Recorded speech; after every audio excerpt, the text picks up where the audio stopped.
खबर शामिल करते हैं रुकनपुर के नवाही इलाके मसनाबाद के मुकाम हल्का PP 259 में जारी तरक्याती कामों की बदौलत नहरों और राजबाओं पर मंजूर होने वाली मेट्रो रोडों के ठेकेदारों और SC रहीम यारहां की आपस में मिली भगत की वजह से करप्शन अरूज पर जा पहुंची।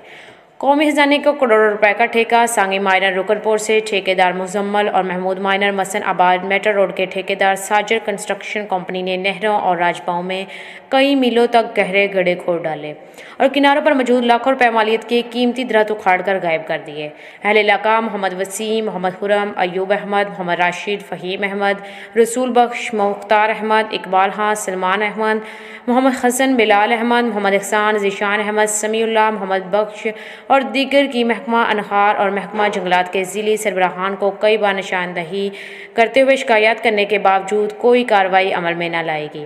उल्टा इलाके के मकीनों को ठेकेदारों के ग्रुपों की जानब से संगीन नताइज की धमकियां दी जाने लगी। अहले इलाका ने आला हकाम, डिप्टी कमिश्नर रहीम यारहां, कमिश्नर बखावरपुर, चीफ सेक्रेटरी पंजाब और वज़ीर आला पंजाब समान उस्मान बुरज़ा से करप्ट माफिया के खिलाफ सख्त कार्रवाई करके निशान इबरत का बनाने का मुतालबा किया। रहीम यारहां, तहसील रिपोर्टर, प्रिंस असगर कनेरा।